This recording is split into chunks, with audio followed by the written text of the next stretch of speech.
ថៃអាចនឹងប្រើយុទ្ធសាស្ត្រ3បាទដើម្បីធ្វើការឈ្លានពានមកកម្ពុជាយុទ្ធសាស្ត្រទី1គឺយោតាមរបៀបវៀតណាមបាទដែលវៀតណាមធ្លាប់មានសង្គ្រាមជាមួយនឹងសហរដ្ឋអាមេរិក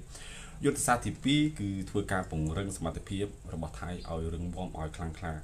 យុទ្ធសាស្ត្រទី3គឺប្រើប្រាស់មីនជាឧបករណ៍បងប្អូនទាំងគ្នាខ្ញុំនឹងសូមធ្វើការអត្ថាធិប្បាយចំណុចនីមួយៗ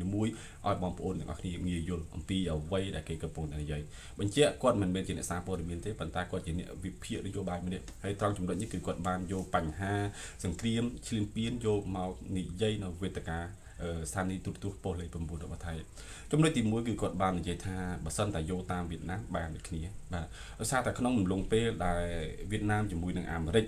មានសង្គ្រាមគ្នាបាទវៀតណាមបានធ្វើការវាយបកទៅអាមេរិកវិញដែលបណ្ដាលឲ្យប្រជាជនរបស់វៀតណាមកងទ័ពរបស់វៀតណាមបានបាត់បង់ជីវិតរាប់ម៉ឺនរាប់ពាន់នាក់ប៉ុន្តែធ្វើបាត់តែមានការបាត់បង់យ៉ាងណាក៏ដោយប៉ុន្តែវៀតណាមបានដីមកវិញមកចំណែកធំនៅត្រង់ចំណុចនេះគេថាមិនចាំបាច់ធ្វើដល់វៀតណាមទេ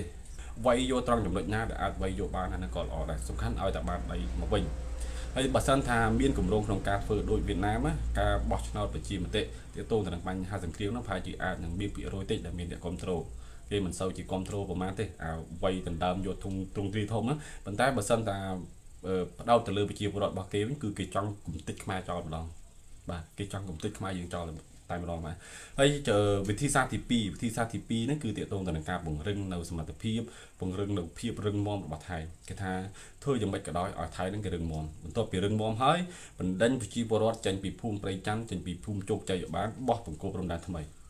បាទចំណុចទី2គេថានៅពេលដែលបោះបង្គោលព្រំដែនថ្មីកំណត់ព្រំដែនបានអីបានហើយអន្សំចូលម្ដងបន្តិចបើសិនថាកម្ពុជាតដៃវាមាន2ចំណុចរឿងទី1គឺកម្ពុជានឹងរត់ទៅរកអន្តរជាតិឲ្យជួយអន្តរាគមន៍ពីព្រោះកម្ពុជាអត់ហ៊ានអីជាមួយនឹងថៃទេបាទហើយចំណុចទី2នេះគឺកម្ពុជាត្រូវតែព្រមទៅតាមអ្វីដែលថៃកំពុងតែធ្វើហើយចំណុចទី3វិធីសាស្ត្រទី3ដែលអាចនឹងមានការផ្ទុះសង្គ្រាមជាមួយនឹងកម្ពុជាទៀតនេះគឺគេនឹងប្រើប្រាស់មីនជាឧបករណ៍គេថានៅក្នុងអំឡុងពេលដែលធ្វើការបោះសម្អាតមីនធ្វើការកំទេចមានអីមានហ្នឹងបើសិនតែក្នុងអំឡុងពេលនៃការបោះសម្អាតមីនទៅតាមខ្សែបន្ទាត់ព្រំដែនហ្នឹងកម្ពុជាហ៊ានតែតដៃកម្ពុជាហ៊ានតែលូកដៃកម្ពុជាហ៊ានតែផ្ទុះអាវុធគេនឹងវាយយកកម្ពុជាតែម្ដងនេះគឺជាការវិភាគទាក់ទងទៅនឹងបញ្ហានៃការឈ្លានពានមកខាងកម្ពុជាដែលគាត់ជាអ្នកនិយាយផ្ទាល់តែម្ដង